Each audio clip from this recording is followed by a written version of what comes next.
that we would in fact balance the budget shortly, and this black area in here, that's what we wanted to use for tax cuts. Folks, this board was written in the early 90s. It projected that we would balance the budget around 1998. I obviously didn't do it, and I don't have a white horse, so I didn't go out there and fix everything by myself, but we went out there and busted our tail, folks, and we developed a team of people.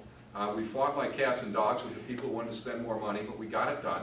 Others joined us in this fight, and at the end of the day, this turned out to be a pretty true number. We actually balanced the budget in 98, and we passed a tax cut that led to further prosperity in America. So when I'm talking about this plan for Wisconsin, and this, I hope you can see the similarities between them. We've done this once before, and we can do it again here in the state of Wisconsin. We can turn the state around. So I'll stop there. That's the tax policy. That's the specifics on how we're going to bring taxes down in the state of Wisconsin.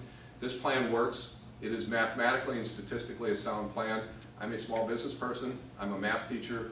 This is what it's all about if we're going to fix the problems facing the state of Wisconsin. It's a very important first step in fixing those problems.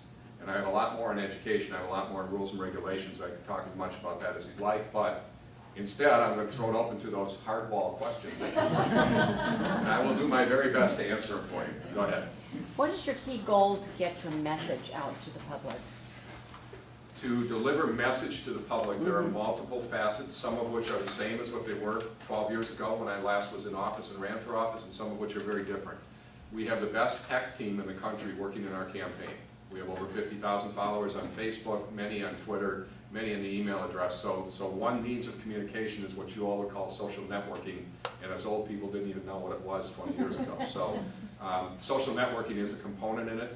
But beyond social networking, we obviously need to have mass communications formed, and that would include TV, radio. I don't know if we'll use print because I hate to say it, but it's being somewhat replaced. People are getting their news over the internet. They're not getting it on print.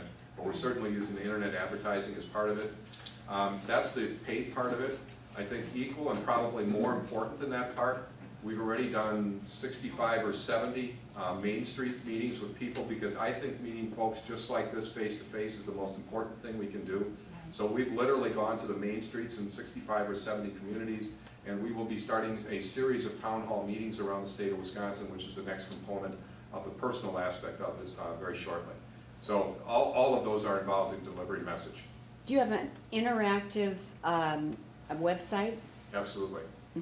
Yeah, actually, if you go onto our website, you'll actually find that you can get help live online most of the time. So yeah, our tech people, we're literally writing software. If you want me to go a little more into the tech thing, when Obama overtook Hillary Clinton in that race, you all remember when that occurred, how surprised we all were?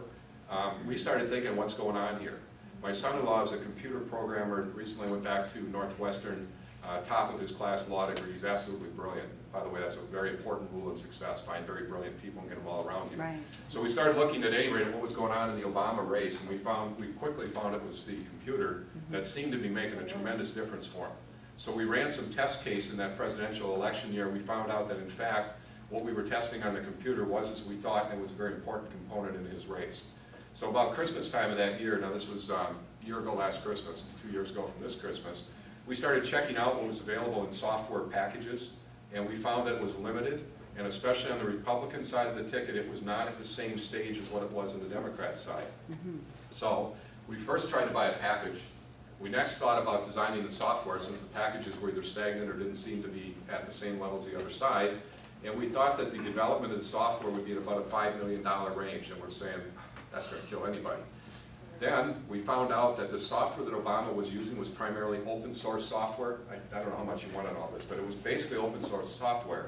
So we could take the open source software and adapt it to our setting. So we went out and hired a computer programmer. The guy has since written a book that I believe is being used on college campuses for programming. And he continues to this day then to write software in new computer programs that is literally cutting edge in this campaign. So I'm very strong, by the way, as governor. The application of what I just said into the government, we want to use technology to the best of our ability to streamline operations and reduce costs because we understand what the capabilities are both from business and from the political world. Are you giving a weekly message on the website? The emails are sent, if you're on our email list, the messages are sent out weekly. I don't want to say weekly because they're periodically. Facebook, though, we post stuff on a very regular basis. No, I'm talking about shooting a video and doing that on a weekly There's a lot of people like to shoot at me regular, so. I know, but I have a Are film we doing- background, and Yeah. I do know how important the visuals are. Yeah, we have a lot of visuals posted there, and we do a lot of video recording on a regular basis, to answer your Yeah, question. because I think that's Yeah. vital, because you have so many wonderful, exciting new innovations. Yep. And just to come up with like 3 minutes each week of each of them would just So talk with people. here's my challenge, markforgov.com, check it out and give us your opinion. All right, I Do that. will, thank you. You need to control this, hands up all over, so who's got the easiest question? Go ahead. You're next, okay? Go ahead. Before I ask my question, I'd just like to describe one of my parents, since they're not here, support you. And my folks, they're in the 70s, they, and also my entire extended family, were refugees from communist Poland. And they came to America for the sole reason of having their own business and working for their own. And the first 3 months, or the first year my folks were here, they only made $1,000, and they worked their way from the business, and this is the same for all my family. And this is where I've learned the value of industriousness, enterprise, and they certainly have met the American dream, and I am reaping those benefits. So I appreciate. Great nation, isn't it? Really Yes. is.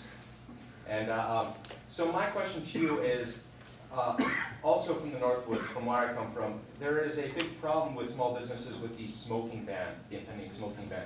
Could you please tell me more about your position with this? First off, I'm not a smoker, and I probably would not personally go to places, I would avoid them from a personal perspective. But the right of the individual to make that decision is something that should be preserved in the United States of America. And the right of a business to make a decision whether they would like to be smoke-free or not is also something that I would support the preservation of. So, go ahead. Yeah, I liked your talk about Wisconsin and economics a few minutes ago. And my question is,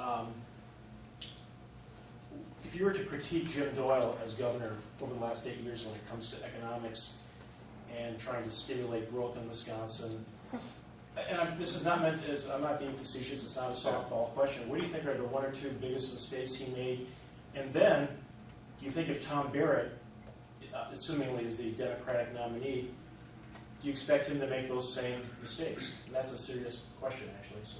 No, it's actually a good question. I don't know Jim Doyle personally. He's probably a very nice man. I do not. I'm sure I've met him on occasion or two, but I'm sure he's a decent person, a decent human being. I'm sure he wants the best for the state of Wisconsin.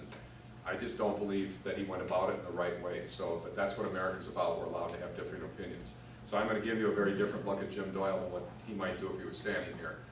The problem with Jim Doyle is that theory that I was saying before, and I don't know why people in politics don't get this. That theory that if you control government spending, you cut taxes, people keep more of their own money, they'll save it or spend it, and the economy will boom.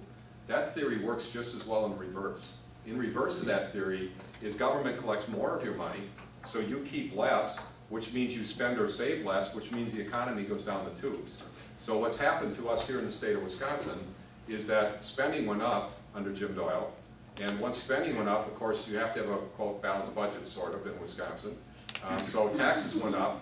We can talk about that all you want to, but taxes went up, and when taxes went up, we started losing jobs. There's a very important thing to know and to understand. In the state of Wisconsin, we are far worse off than other states around the United States of America. If you look at Indiana and Texas and some of these other states, they are growing in the middle of this recession. Why are they growing? Private sector business principles applied to their government that have allowed their economies to boom because they understand if they make it a cost-effective place for people, for businesses to do business, they will probably do business in your state. And if you make it cost-prohibitive and regulatory prohibitive, they probably will leave your state. And that's what's happened here in the state of Wisconsin. So from a policy perspective, I would disagree radically with what Jim Doyle did. And that's not a personal slam, it's rather a difference of opinion on policy. The second part of your question, do I think Tom Barrett will do the same thing? I'm pretty blunt about things, folks, so I'm just going to show you based on record the answer to your question.